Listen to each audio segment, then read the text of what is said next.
Hi, ഇന്ന് നമുക്ക് easy റെസിപ്പിയായ Malabar മുട്ടപ്പത്തിരി എങ്ങനെ തയ്യാറാക്കാൻ നോക്കാം. ഇതിന്റെ ഇൻഗ്രീഡിയൻസ് എന്തൊക്കെയാണെന്ന് നോക്കാം.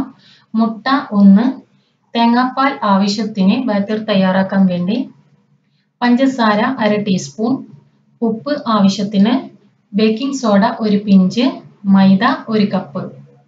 നമുക്ക് ആദ്യം ഒരു ബൗൾ എടുത്തിട്ട് നമുക്ക് മുട്ട പൊട്ടിച്ചൊഴിച്ചു കൊടുക്കാം. ശേഷം നമുക്ക് സ്പൂൺ കൊണ്ട് നന്നായി ബീറ്റ് ചെയ്യാം.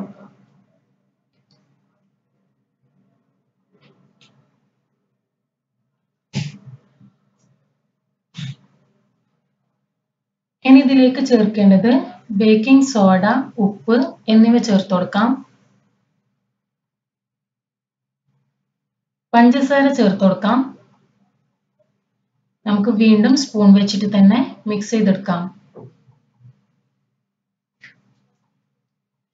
ഇനി ഇതിലേക്ക് നമുക്ക് 1 കപ്പ് മൈദ ചേർത്ത് കൊടുക്കാം.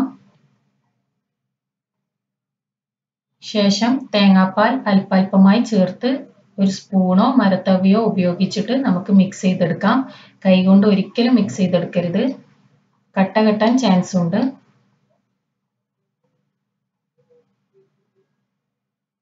ഇപ്പൊ നമ്മുടെ ബാറ്റർ തയ്യാറായിട്ടുണ്ട്. ദോശമാവിന്റെ പാകമാണ് വേണ്ടത്. നമുക്ക് മുട്ടപ്പത്തിരി തയ്യാറാക്കിയെടുക്കാം. നമ്മുടെ പാൻ നന്നായി ചൂടായിട്ടുണ്ട്. ഇതിലേക്ക് നമുക്ക് എണ്ണ തടവി കൊടുക്കാം. ഇനി നമുക്ക് ഒരു മുട്ടപ്പത്തിരി ആദ്യം തയ്യാറാക്കിയെടുക്കാം. ബാറ്റർ നമുക്ക് ഇതിലേക്ക് ഒഴിച്ചു കൊടുക്കാം. ഒരുപാട് അങ്ങ് തിന്നാക്കി എടുക്കേണ്ട ആവശ്യമില്ല, ജസ്റ്റ് ഒന്ന് ഷേപ്പ് ചെയ്തെടുത്താൽ മതി.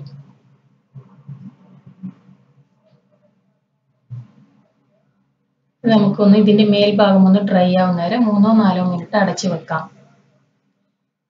നന്നായി ഡ്രൈ ആയി വന്നിട്ടുണ്ട്. നമ്മുടെ ഒരു മുട്ടപ്പത്തിരി തയ്യാറായിട്ടുണ്ട്. നമുക്കൊരു സെർവിങ് പ്ലേറ്റിലേക്ക് മാറ്റാം.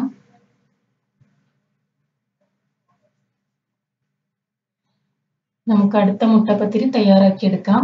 വീണ്ടും ആദ്യം എണ്ണ തടവി കൊടുക്കാം. ബാറ്റർ ഒഴിച്ചു കൊടുക്കാം.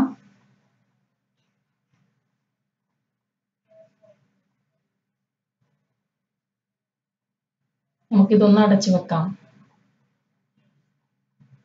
നമ്മുടെ മുട്ടപ്പത്തിരി തയ്യാറായിട്ടുണ്ട്. അങ്ങനെ നമ്മുടെ ഈസി റെസിപ്പിയായ മലബാർ മുട്ടപ്പത്തിരി തയ്യാറായിട്ടുണ്ട്. എല്ലാവരും ട്രൈ ചെയ്ത് നോക്കണം. ഇഷ്ടപ്പെട്ടാൽ ലൈക്ക് അടിക്കുക. And please subscribe to my channel. Thank U.